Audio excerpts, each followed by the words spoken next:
Evening lads, and welcome back to another video. It is AFC Joe here, and I have officially come back from under the rock that I've been under for the past few months, and I am back on YouTube. In today's video, I'm going to be taking a look at a few key talking points surrounding Arsenal's pre-season after yesterday's 1-1 draw with Monaco in the Emirates Cup yesterday. Arsenal also drew against FC Nuremberg. We beat the MLS All-Stars 5-0, then we lost 2-0 against Man United, but then we bounced back and beat Barcelona 5-3.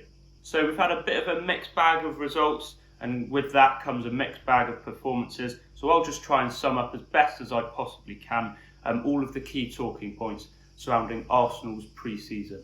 The first point that I wanted to touch on was some of Arsenal's defensive displays, which I have to say have been fairly disappointing. Over the 5 pre-season games, Arsenal have conceded 7 goals with 11 different defenders playing across Mikel Arteta's back four, with Arteta trying to develop some tactical flexibility by trying out Kivior at left back and also playing new signing Jurrien Timber in that position as well.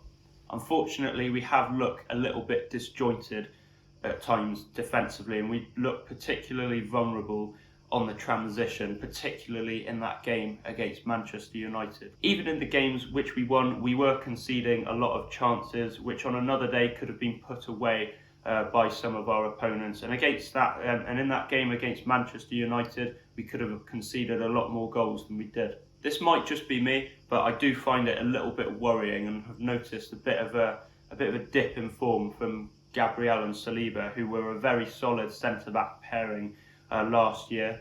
Whether that's down to Mikel Arteta trying to experiment a little bit with a different midfield and different fullback combinations, I don't know, but certainly there have been some mistakes there, and it's something that we're going to have to improve on pretty quickly. Obviously, many teams are going to try and roughen us up quite a bit this season, which we saw against Manchester United and Barcelona, and it might be a weak point that some of our opponents might try and exploit a little bit. We have looked very, very vulnerable when we lose the ball. If we go back to pre-season last year, obviously we looked quite strong defensively and we didn't look as vulnerable on the transition.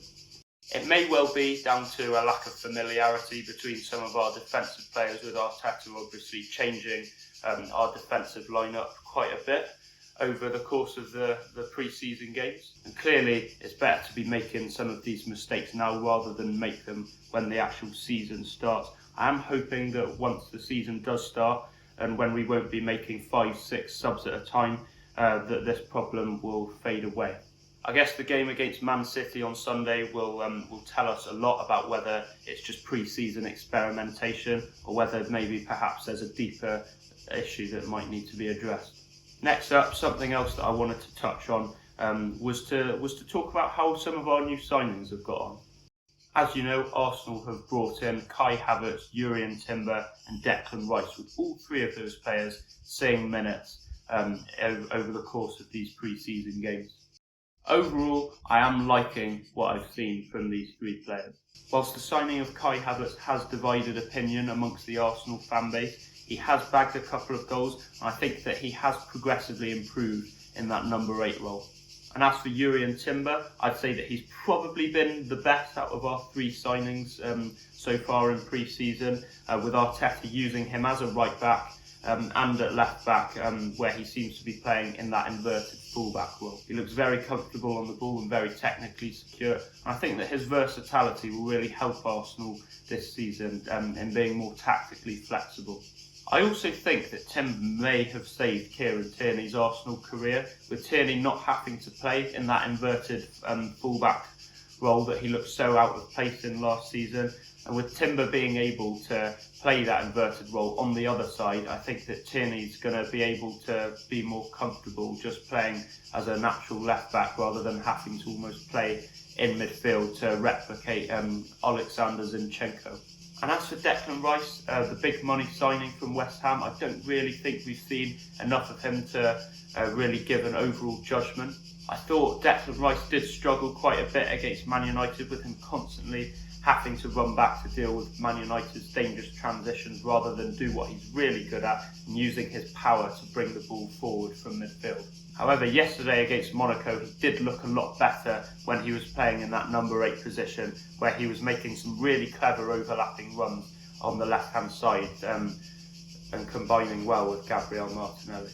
And overall, I think that we've looked pretty strong going forward, and I think that a lot of our players are looking very confident in some of their positions, and we're playing with great fluidity as well. I think last season teams did slowly but surely manage to work out how to contain Arsenal, but I think this time around we do have very good tactical flexibility and great squad depth, and I think that playing against Arsenal this season will almost be playing a guessing game. We have the ability to rotate our fullbacks quite a lot. Some games we might play Wright in the number 8, other games it might be Havertz or Smith Rowe or even Leandro Trossard.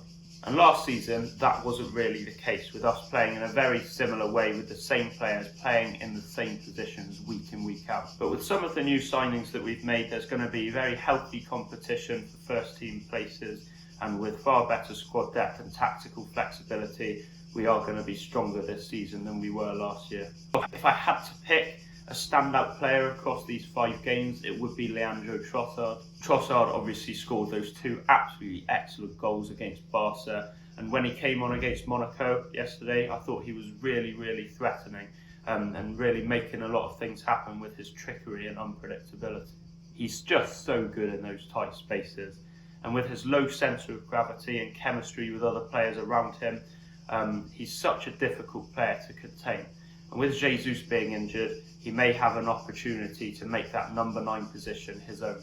Moving forward, obviously we have that Community Shield game against Manchester City on Sunday, who beat us 3 times last season on their way to being only the 2nd English team to win the treble. Even though it's the Community Shield, I still think it's a massive game for Arsenal, and it will give us an indication of how geared up we are for a potential title race again this season. Obviously City have lost a couple of key players in Ilkay Gundogan and Riyad Mahrez, and it will be interesting to see if there's any improvement from Arsenal and any kind of bridge and gap between Arsenal and Manchester City after that annihilation at the Etihad. We were absolutely played off the park that day, and I think we've got a big point to prove. Whilst I'd obviously love to see Arsenal go on and win that game on Sunday, I think the most important thing for me is just showing that we can go toe-to-toe with Manchester City and that we're ready for another title race this season. Jesus and Zinchenko missing the game through injury, we have a bit of a selection dilemma. Do we play Leandro Trossard or Eddie Nketiah in that number 9 position? Both players did play very well against Monaco yesterday. Or maybe we could even try out Kai Havertz with his excellent aerial ability that provides a different kind of a threat that Trossard and Nketiah or Jesus usually give us. At left back, we may opt to go with Tomiyasu, Tierney or Jurrien Timber. So we certainly have a lot of different options to go with in those 2 positions. Personally, I think we should stick Ramsdale in goal as you'd expect, and we play a back 4 of Ben White, William Saliba, Gabriel and Jurrien Timber at left back. Then in midfield, I'd say that our safest bet is probably to play Partey at the 6, Declan Rice in the number 8 position and Martin Odegaard in that more advanced attacking midfield role. And then up top, I'd go with Gabriel Martinelli on the left, I'd stick Trossard up top and then Bukayo Saka on the right wing. As you all know, Arsenal have spent a lot of money in bringing Kai Havertz, Jurrien Timber and Declan Rice to the Emirates. And with over £200 million being spent, we're probably going to have to sell quite a lot of players before we can buy anyone else.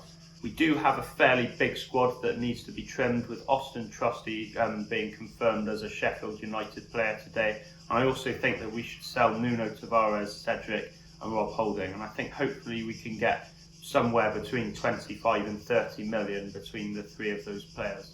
Lokonga, Pepe and Balogun look like they might be on the way out as well, so I think that the main focus for Arsenal needs to be trimming that fairly bloated squad. However, if we do manage to sell some of those players, I'd like to see Arsenal try and sign a right winger, so we don't have to end up playing Bukayo Saka every game across 4 competitions like we did last season. Mohamed Kudus is a name that has been linked recently. I can't really say I've watched a lot of him, but he was very good at the World Cup, and he was one of Ajax's standout players last season. And as for the links to David Raya, I think that Arsenal are in a great bargaining position, with the player seeming to be very keen on the move, and reports going around that Arsenal have in fact agreed personal terms. However, I do think it would be a huge waste of resources to spend 40 million on a goalkeeper that is going to be second choice and there to provide competition to Aaron Ramsdale. If you put me in Edu's shoes, I have to say I wouldn't spend any more than about 15-20 million for Raya, and if Brentford don't want to budge on their asking price, I think that we should just try and get him on a free next summer, with reports saying that Arsenal have obviously already agreed personal terms with the player. So there we have it, people. That is the end of the video. I hope you have enjoyed. Make sure to obviously smash that like button, subscribe and follow my Twitter. Link to that will be in the description. And also don't forget to comment who you think Arsenal should play against Manchester City, whether or not that you think that Arsenal should sign David Raya from Brentford, and who you think Arsenal should buy or sell in the transfer window. Make sure that you stay tuned for more football content coming your way, and thanks for your support as always. Have a good one, lads.